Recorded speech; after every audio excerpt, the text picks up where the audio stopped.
সরকার একটা খুব ভালো পন্থা নিয়েছে। এই যে গতকাল সোমবার আমাদের নেতৃত্বরা নবান্নে গেছিল, মুখ্য সচিবের সঙ্গে দেখা করেছে। ওনারা কিন্তু খুব সুন্দর পজিটিভ ভাবে আমাদেরকে বুঝিয়ে আশ্বস্ত করে বাড়ি পাঠিয়ে দিয়েছে। এর মানে হলো এটাই, সরকার কিছুতেই আমাদের সঙ্গে বিরোধী বা সংঘাতে যেতে চাইছে না। ওরা পজিটিভ বার্তা সবসময় দেওয়ার চেষ্টা করছে, আর এইভাবে পজিটিভ বার্তা দিয়ে দিয়ে সময়গুলোকে কিল করে দিয়ে আমাদেরকে ঠান্ডা ঘরে পাঠাবার ব্যবস্থা করছে। ভোট পর্যন্ত ওরা এটাই রাজ্য সরকারের চরম কৌশল হিসেবে ওরা সকলের মধ্যে ছড়িয়ে দিয়েছে। এসপিডি থেকে নবান্ন, শিক্ষা দপ্তর সবাই এই কৌশল নিয়েছে। প্যারাডিজারদের কিছু হবে না, এটা কিন্তু ওরা একবারও বলছে না। তাই যেটা সর্বসম্মতভাবে যেটা সিদ্ধান্ত হয়েছে, আন্দোলনই শেষ কথা।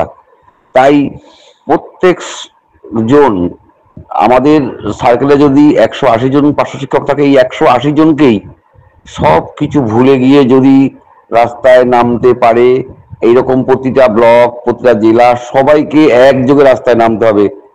রাস্তায় নেমে চরম আন্দোলন গড়ে তুলতে না পারলে এই সরকারের টনক নড়বে না। সরকারও চাইছে, এরা বৃহত্তর আন্দোলন করছে না, এরা যখন বৃহত্তর আন্দোলন করবে তখন দেখা যাবে। এখন এভাবেই এদের আস্তে আস্তে ঠান্ডা করে পাঠিয়ে দেওয়ার ব্যবস্থা করা হবে, আশ্বস্ত করে করে। সুতরাং এটা মাথায় রাখবেন। এবং আপনারা শুধু জেলা বা ব্লক নয়, আপনারা প্রত্যেকেই নিজের নিজের দায়িত্ব নিয়ে সারা রাজ্যব্যাপী সকলকেই এগিয়ে আসতে হবে এবং বুঝতে হবে। আর যে দু চারটি সংগঠন যারা তৈরি হয়েছে, তারা বিভিন্নভাবে আশ্বস্ত করছে, তারা কিন্তু টোটাল, আমি বারবার বলছি, সরকারি দালাল।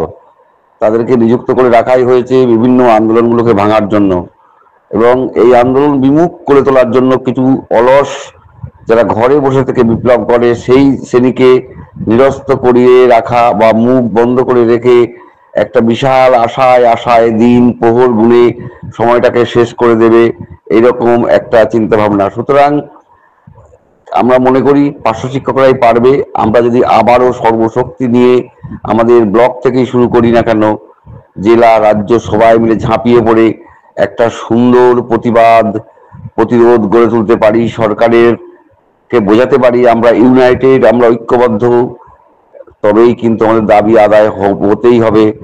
এটা আমি আজকে রাজ্য নেতৃত্বের সঙ্গে কথা বলে বুঝতে পারলাম।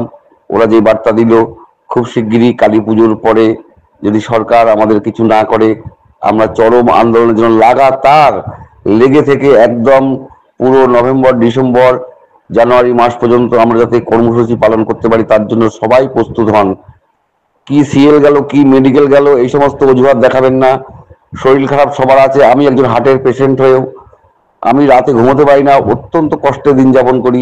তার মধ্যে থেকেও আমি কলকাতায় যাওয়ার চেষ্টা করি, কারণ আমি মনে করি এটা আমাদের আত্মসম্মানের লড়াই, মর্যাদার লড়াই এবং অর্থনৈতিক লড়াই, সবকিছু মিশিয়ে আমাদেরকে চলতে হয়। সুতরাং একটা কথা মাথায় রাখবেন, এই যে চরম অপমানের সঙ্গে বিদ্যালয়ে আপনারা যাচ্ছেন, যারা অত্যন্ত ভদ্রভাবে, অত্যন্ত সুন্দরভাবে সেজেগুজে স্কুলে যাচ্ছেন, আপনারা কিন্তু কখনোই চিন্তা করছেন না বা নিজেকে প্রশ্ন করছেন না আপনি একজন পার্শ্ব শিক্ষক যে কাজ করছেন, একজন অ্যাসিস্ট্যান্ট টিচারও সেই কাজ করছে।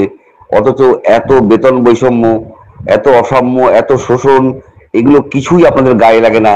কিছু অ্যাসিস্ট্যান্ট টিচার বা কিছু হেডমাস্টার আপনাদের সাথে ভালো ব্যবহার করা মানেই মনে রাখবেন যে আপনার ইজ্জত বা সম্মান বৃদ্ধি পেয়ে গেল নয়, আপনাকে আপনার ইজ্জত সম্মান বাঁচানোর লড়াই, আপনার পরিবারকে বাঁচানোর লড়াই, সুতরাং মাথা উঁচু করে বাঁচার লড়াই।